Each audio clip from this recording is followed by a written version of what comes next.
Hey y'all, welcome to Shade and the City. It's your girl Treese here, and of course, I'm here to get into none other than Beyond the Gates, season 1, episode 131. So this would have been Wednesday's episode. So if you haven't already, go ahead, do me a big favor and go ahead and hit that like button. And yeah, y'all. So let's get into this episode and recap of Beyond the Gates, and let's get shady.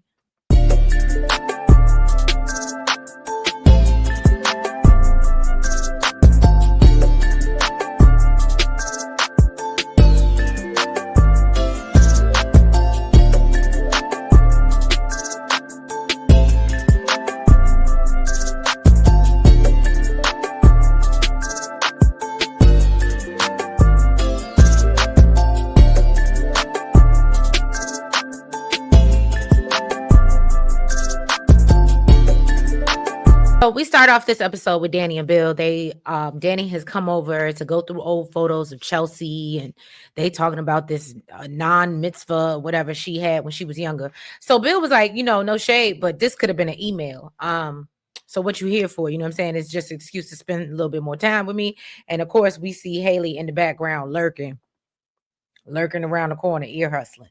So as they're going down memory lane, Danny suggests maybe recreating this dinner, this non-mitzvah that Chelsea had, to remind her of who she's become, basically as a woman. And so Bill's like, yeah, that's a great idea. And Haley is silently crashing out on the inside because, she's a child and she can't handle that this man actually wants to be there for his kids, right? After Bill and Danny leave, we see Haley hop on the phone. And of course, she calls Tomas to, demand that he comes over ASAP because she needs him. And we know this is in her plot to, I guess, get up under Bill's skin and try to make him jealous. Okay, girl. So we see Chelsea and Kat over at the Dupree house because remember, Anita said yesterday on Tuesday's episode she was going to happen. Was it Tuesday? Yeah, because today is only Thursday. Sorry, don't judge me, y'all. But she said, oh, yeah, I'm going to have the girls over. So she playing coy, acting like, oh, well, I called y'all over because I need some help choosing a color choice for, my upcoming event. And Chelsea said, nah. She clocks her motive. She said, that's not what I'm here for. And she calls out her grandma because she's like, look, you trying to tell me that it's time to move on and get back to business. And Chelsea starts crashing out. And Anita said, look, girl, your well-being comes before anything else, okay? Please don't feel like that. I just thought you wanted to get back to yourself. There's no rush. Okay, calm down. And so Anita said, no matter what you do, your purse is going to sell like hotcakes. So Kat says even the algorithm agrees with Anita, and she agrees that it's time for them to pick themselves up by their purse straps. So Kat then kind of falls back because she realizes, okay, maybe I'm being a little bit pushy, and said, Chelsea, girl, you got every right to be on the struggle bus right now. You are a real victim of a real psycho, and I hear you. And unfortunately, this wound I might have self-inflicted, and I might have broke my own heart. And so they looking at her like, girl, what you talking about? And so yeah, Anita starts digging deeper, and she's like, well, why do you think you sabotage things with Tomas? And so Kat tells her, because nobody notices that, Eva is Leslie's little mini me and is following her footsteps. I'm the only person that can see it.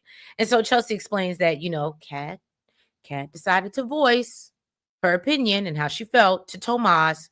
And then Kat said, and then of course, him being the Eva apologist, she saw red. So she threw a couple verbal blows, and then of course Eva acted like the poor pitiful princess, and then she ended up looking like the mean girl, which is usually the scenario. And not saying that you are a mean girl, Kat. Not at all. Okay. So Chelsea turns to her and says, well, you're definitely the princess. Okay. So Kat says, well, I've been exiled and Tomas ain't texting me back. And I said, girl, why you texting him anyway? That's the problem. So then this is when I said yesterday in yesterday's recap, or I guess this morning's recap, Anita starts giving real bad advice. Okay. And she tells her, well, technically the one who made the mistake should reach out. And I said, but Kat didn't make no mistake. So what's she reaching out for? And for all y'all that be getting on me, and again, I'm a softie, what's she reaching out for if she ain't do nothing wrong? I do know that much. I do know that much, okay? I ain't that soft. So Kat was like, who's that? I did it. And Anita was in Chelsea say in unison, you did. Girl, you did. So Chelsea said, you know what? Maybe the right guy will trust your instincts. And I said, Chelsea, for once, you done finally said something. You done, girl, this experience has really made you grow. Okay. And I'm here for it. And so Kat starts talking about, well, everybody can't be like you and your perfect love with Madison. And Chelsea said, nah, girl, don't do that. That's that same. They got my kidnapped. I don't even want to go revisit that. Go back down that memory lane. Okay. So then Anita asked Kat, well, are you going to let Eva get between you and Tomas? And I said, let's not make this a competition because that's a problem. And that's why I have an issue with the whole situation in general. All right. So she suggests that, both her grandbabies need a reset. And so she tries to pitch the launch to Chelsea again.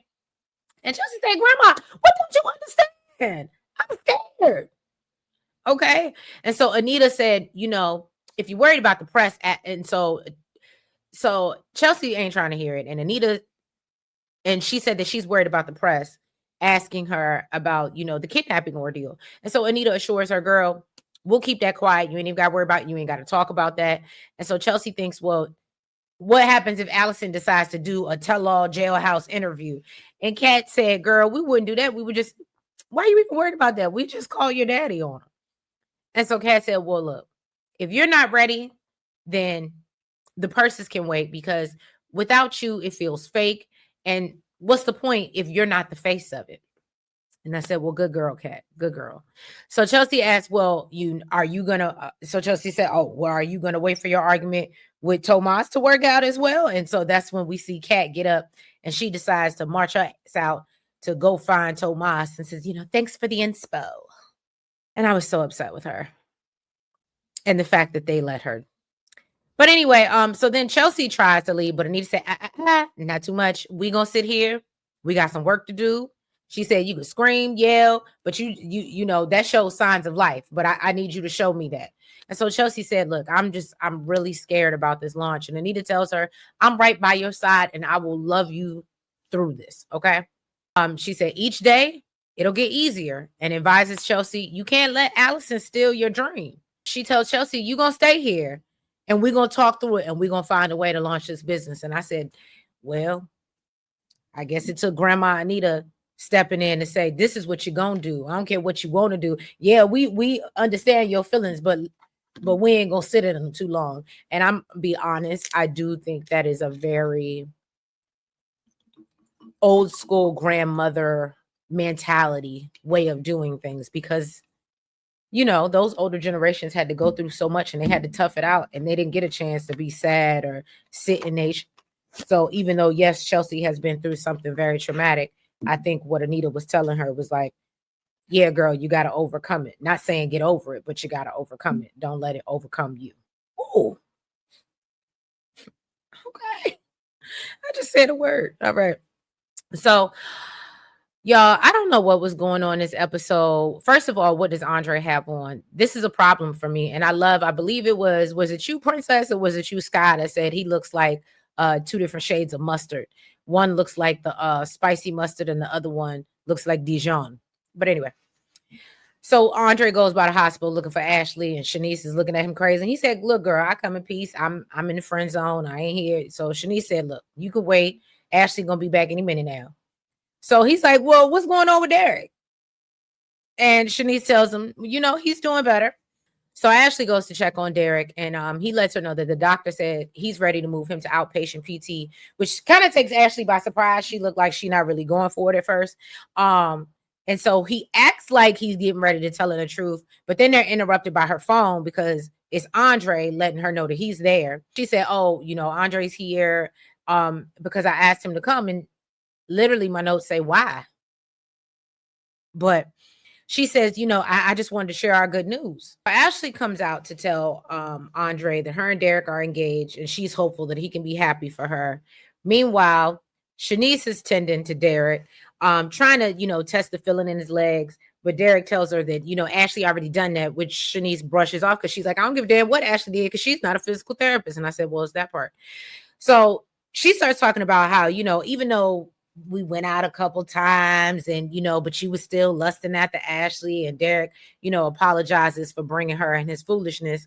And then she ends up like breaking what seems like a real long ass Q-tip on his leg, and he has a reaction. And so Shanice confronts him because she's like, "Oh, so you do got fill in your legs, you lying ass." Um, and she said, "And I know that's not the first time." So Derek admits it was. And so Shanice is like, "Why have you been hiding a medical miracle?" Unfortunately, we got to jump back over here where Andre says, "Damn, I was expecting to hear, that you were letting him move back in, but I wasn't expecting y'all to, go this far." Ashley says, "Well, by the way, I'm the one that asked him to marry me. And I just didn't want you to find out from anybody else." So Andre tries to act like, he's so butthurt to hear they're engaged. And then he said, "Well, at least he was her Paris," and tells her, "C'est la vie." And I said, y'all are both some overly dramatic mother. And this is coming from someone who's overly dramatic, mind you. Okay. Ashley starts to get emotional and I'm sorry, Andre. And so Andre said, "You know what? I'm happy for you. I'm happy for you, girl. It's good. It's good."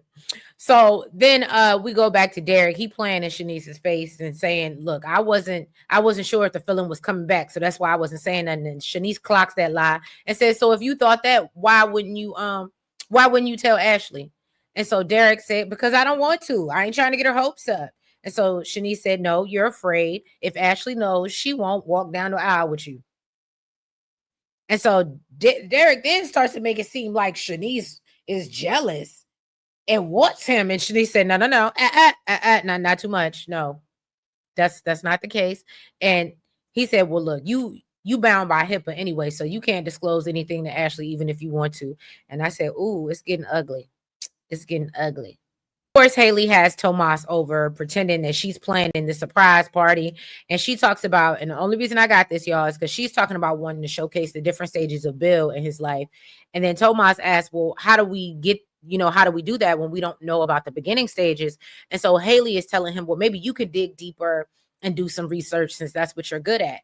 And conveniently, of course, she leans over to tell Tomas, "I've never seen this side of you." Only before Bill walks in the house and is like, "Oh, damn, did I interrupt something?" And I said, "Bill, you a real cool dude to keep walking in your house and seeing random men sitting there with your wife that she didn't tell you was going to be over there. She didn't even give you a notice." But okay. So Haley, plays it all. "Oh, me and Tomas were just working on the Givens case." And, she tells Bill, I thought you had court." And so he said, "Nah, the judge got sick and canceled the hearing." And so Haley was like, "Oh, well, they didn't text you." And so Bill says, "No, because I left my phone on the nightstand." And so Haley said, "Oh, I noticed the phone, but I tried to come after you, but when I got downstairs, you were already gone. Oopsie." And so Bill said, "Well, you didn't think to message Caroline because you talked to her and about everything else and tell her everything else. You didn't think to do that." Okay. But Haley said, "No, I'm just so distracted." I was just so distracted, Bill. So Bill tells Tomas, "You know what? I think you and Haley can wrap things up back at the office." And so Tomas scurries out because he in trouble. So Bill looks at Haley and says, "Look, now that we by ourselves and Tomas is gone, can you please tell me what the hell this is about? Because it ain't cute. And I know basically that you're up to something." Bill says, "Look, I know Tomas is dating my niece. And I know that you're in love with me. So I want to know, what was this book about?" And so Haley says, "Oh, okay. Okay.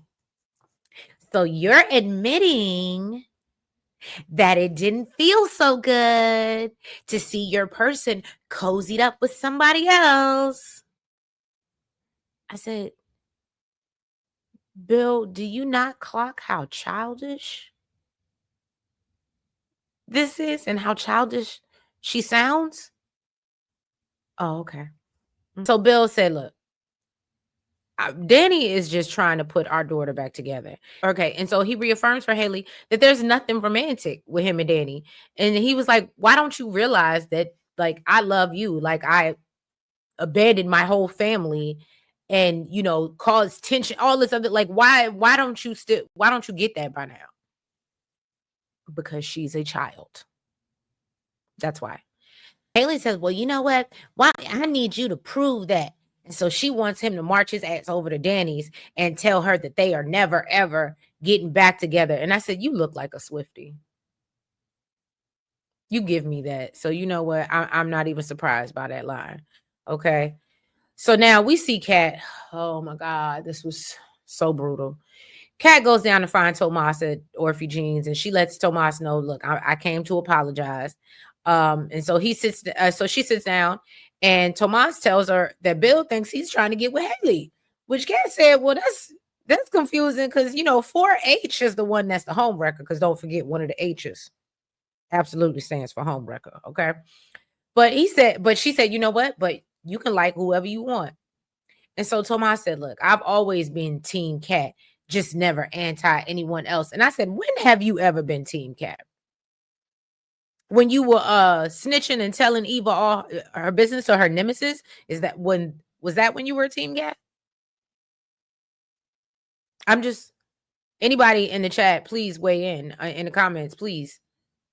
Let me know a time when he was Team Kat, so we can clear that up. I'm confusion. Okay.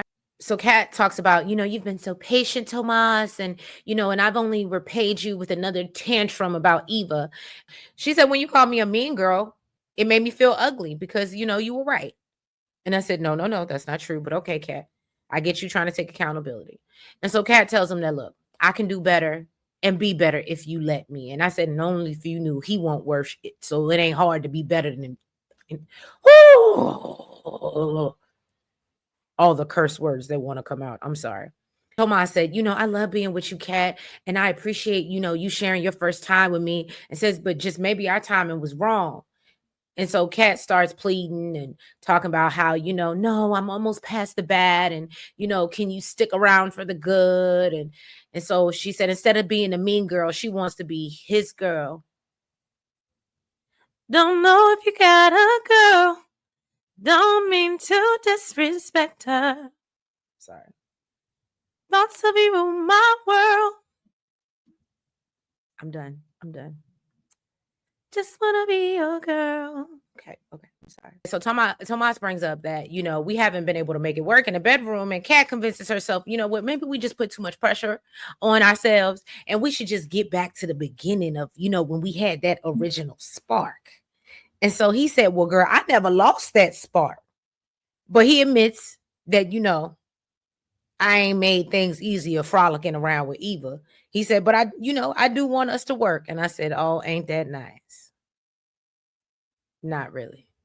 Back to the Dupree house, where Anita is still trying to speak life into Chelsea, and, you know, is she relates it to her time on stage with the Articulates, and, you know, gently basically tells her to trust the process. So Chelsea says, you know, I'm scared to do a big party. So Anita suggests, well, why don't you do something smaller with like just family? And so Chelsea was like, okay, well, I want Madison there and maybe a couple influencer friends, but no press. And so then Anita was like, even better, if we ain't gonna do no press, we can do the launch online, which then that just makes Chelsea shut down all over again because she's not comfortable with it. And then she looks at her grandmother and says, she sounds crazy as Allison. And I said, this new generation, I swear to God. All right, let's move over to Bill, who happens to go over to Danny's to deliver Haley's message. And he starts off by saying how happy he is that they were able to move past their issues and, you know, co-parent peacefully. But he lets Danny know that although things have changed, one thing that hasn't is that he loves Haley and she's here to stay. And Danny said, I ain't never said you didn't or that she wasn't. So what are you here for? And so then she quickly realized, oh, okay, so what happened is Haley's insecure ass sent you over here to deliver that. Okay, I got it. So Bill said, look, no, I'm just trying to establish some boundaries. And Danny said, cut the bullshit, okay? I know Haley was in her feelings, and I already told you to go buy her something shiny so she would sit her down somewhere. Instead, now you here humiliating yourself. So Bill says, look, I'm not doing anything I don't want to do. And he says, so why don't we just table this not mitzvah for now? And so then he says, oh, or until your wife gives you permission. And so she said, you know what? We can work out a schedule. so we can make sure no more lines are blurred. And she reminds Bill, but please remember that you were doubly broken because of the distance between you and Chelsea before she was taken. And she said, I just hope that Haley will give you the time to make up that lost time with your kids. Or does that ultimatum cut your daughters out too? And I said, it absolutely does. Good job, Daddy. Good job. Okay. So then oh my God, this is so painful. So then we jump back over to Andre, who goes to congratulate Derek and Ashley on their engagement. And Derek said he wants the world to know that Ashley chose him and they belong together. Okay. And Andre says nothing like, asking for what you want and getting it. That's fearless. So then Derek gives himself a pity party about, oh, I may never walk again. And, Ashley's buttering him up while Andre seems to almost look ill in the face, having to sit back and watch this. And he said, you know what, y'all should go to Paris on your honeymoon. And Andre leaves. And so Derek mentions how big of Andre it was for him to come by. And then he looks at Ashley and he said, I'm really ready to get out of the hospital. And are you okay? Can you deal with all the parts of me that you really couldn't stand before when we lived together? And so Ashley's like, of course I can. I think. And so then Derek, he pressed his button. He said, boop, boop. Shanice, get your ass in here. Tell Shanice, I'm ready to move to outpatient care. And I need you to help me out in the name of true love. And I was like, oh, okay. Anita is still trying to convince Chelsea to get on board with her idea. And Chelsea said, I'm just concerned what type of influencer I'm going to be after this whole ordeal and, worries about another Allison coming along. Then Kat waltzes back in and tells Anita that, Gran, you're the man whisperer. And I said, okay, girl. So Chelsea fills her in on Anita's idea and how, crazy she thinks it is. And Kat said, actually, that sounds like a good idea. That sounds like a great idea, actually. And so then Kat even recommends, well, why don't we have a QR code while we do the online launch so people can buy while they watch it? And I said, get it, girl. That's why you marketing, Elaine. That's what you're supposed to be doing, girl. That's your job. That's your job. I'm just joking. But so Chelsea is still kind of reluctant, and Kat suggests having Samantha manage the chat. And so Chelsea shares with them that, Naomi told her shutting her socials down would basically be letting Allison win. And so Chelsea doesn't want to give her that power. And so she realizes that this may be her chance to get it back. And then, of course, she thanks her grandmother for the advice. And Anita lets her know that no one puts Chelsea in the corner. And I said, okay, Dirty Dancing reference. I see. So then we see Danny make it down to the country club, and she finds Andre getting drunk at the bar. They both got ish with them, and so Andre lets him know, yeah, Ashley, she proposed to Derek.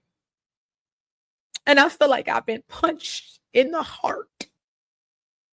And so Danny said, well, look, I ain't saying you hurt, but I think you and Nurse Sunshine and Rainbows dodged the bullet, honestly.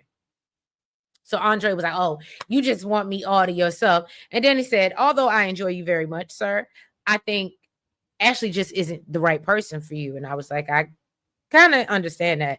So Danny then lets Andre know that, Haley got in the way of this not mitzvah for Chelsea because she thought she was trying to reconnect with Bill. She was just trying to plan a party for her daughter. Okay. And so Andre tells her, well, unfortunately, let me keep it 100. Let me keep it a buck with you, okay? The chemistry between you and Bill can be seen from across the room. It could be seen from miles away. It's not a game. And so Danny said, okay, but she said, you wouldn't ask me to not see him or be around him. And she said, I don't know what twisted fairy tale Haley's living in. And so Andre says, oh, well, we're both so selfish and misunderstood. And then they toast to celebrating freedom, whether they want it or not. And I said, I just really hate this outfit on Andre.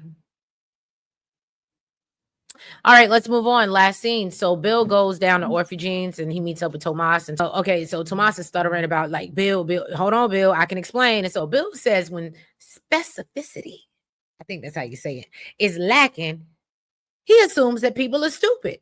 And he knows that Tomas isn't. So Tomas tells him, well, look, I meant no disrespect. And Bill tells him, relax, relax, relax. I know what Haley was up to. This ain't none of your business because that's above your pay grade. But she was trying to prove a point and she used you to do it. Tomas said, my bad, won't happen again. And Bill assures him it won't because that problem is now in the rear view, which is i.e. Danny, right? But yeah, y'all, so that was episode 131 of Beyond the Gates. If you have not already, please do me a favor, hit the like button. Make sure that you guys comment. Make sure that you subscribe. And make sure you hit the notification bell so you know when we're dropping all the new content, y'all. Also, make sure you're following us on all the platforms. That's the TikTok, Twitter, Facebook, IG, Blue Sky, Lemonade. And I think that's it. So yeah, y'all, I appreciate you. I love y'all. And I, again, look out for my recaps. Like I said, I will drop this one. I got to edit it tonight, but hopefully I'll have it out to you sometime once I'm settled. So I will catch you later. Have a good night. Bye-bye.